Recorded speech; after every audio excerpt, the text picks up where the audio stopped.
Hey everyone, it's Meloo here with a short video of all of the new Pokemon, all of the new regional forms, and how you can get all of them.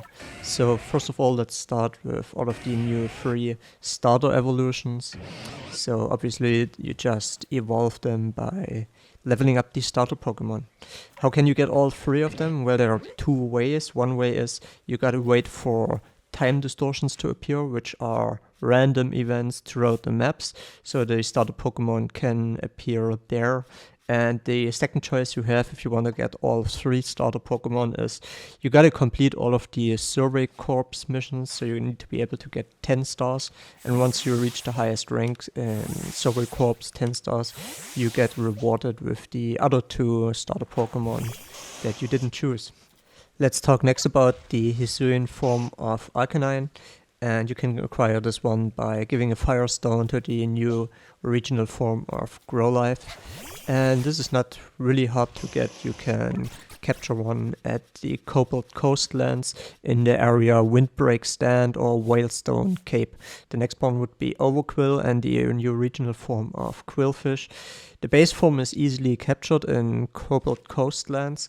However, if you want to evolve it, you need to use the strong barb barrage skill 20 times. So basically you need to master the move barb barrage, and then once you have mastered a move in Pokemon Legends, you have two choices. You can either do the default version of the move, you can either do the agile version of that move, which is faster but deals less damage, and you can do the strong version. In order to evolve Quillfish to Overquill, you gotta do the strong version 20 times. Again, strong barb barrage. And next we have Electrode, which you can get by giving a Leaf Stone to the Hisuian version of Voltorb. Again, a Leaf Stone, not a Thunderstone or anything else, so that's kind of a little weird to give a Leaf Stone to an Electro Pokemon, but hey, it is what it is. Pretty similar to Quillfish, we have Stantler and Weirdeer. If you wanna get Weirdeer, what you have to do is you need to perform the agile version of the Psy-Shield Bash of Stantler 20 times. So again, you gotta master the base default Psy-Shield Bash and then choose the agile version 20 times. And then you have the option to evolve it to Weirdeer. Next we have the new evolution form of Skyfer, which is Cleaver, and you can get this one by giving a Black Orchorite to Skyfer. You can get a Black Orchorite if you do the Treasure Hunt minigame with Ursaluna, so basically that's a mount you will get later in the game, and you will have some kind of radar where there are treasures hidden, so it takes a little bit of time.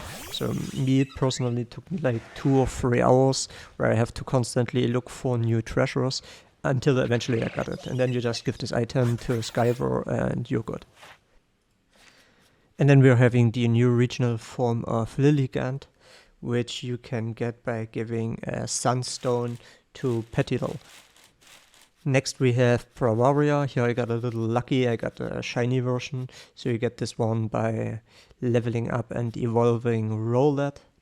Then we have Sneasler. Yeah, there's a mount version and of course the normal version. And you can get a Sneasler by evolving the Hisuian regional form of Sneasel. Next we have the new regional forms of Zoroark and Zoroark, and you can get the Zoroark by either evolving it from Zoroark at level 30, or you can also capturing it directly in the Ice region, or by defeating and capturing the Alpha version. However, the base form Zoroark is quite hard to come by. Personally, I found one in the ice tunnels that are underground in the ice region. I never found one on the overworld map, so if you're in desperate need of one, make sure to check out these ice tunnels in the final and last region. So next we have Basculegion and Basculine. The base one, Basculine, you can find pretty easily in the Cobalt Coastlands. And if you want to evolve it into Basculegion, what you gotta do is you need to get 300, roughly 300 or 400, around that number, recoil damage. Next we have the new legendary Pokemon Anamoros, and this one you get pretty late into the game. First you have to finish the main story of the game and most of the post-game quests, until eventually you will get a quest for Fondoros and Landoros, so basically these 3 cloud Pokemon, and once you captured these and also completed their Pokédex entries, then you get a follow-up quest where you need to capture the new Pokemon. Then we have the new regional forms of Gudra and Gumi. The evolution methods didn't change here. And last but not least, we have the regional forms of Avalok and Bergmite. Again, no change here. So you just gotta level up Bergmite until level 37, and then you're able to evolve it into Avalok. I almost forgot, we have one more, which is the evolution of Ursaring, which is also Luna, and this one you can get by giving a Peat block to Ursaring. Where can you get a Peat block? Again, you gotta play the minigame, the treasure hunt minigame with the mount version of Ursaluna. So the mount version is separated from the actual Pokemon. You get the mount version by default through progressing through the story, and then you still gotta capture the Pokemon, right? So yeah. And the Peat block you need to give to Ursaring during a full moon in the Crimson Mirelands, right? And full moon, it means full moon, so you cannot just go in there and wait until night. You gotta pay attention to the sky and cycle through the nights until finally there's a full moon, and then you give it to it. Anyways, that's pretty much it for all of the new Pokemon and the new regional forms. I hope this was helpful to some of you, so thanks for watching. Make sure to leave a like and subscribe for more content like that. See ya.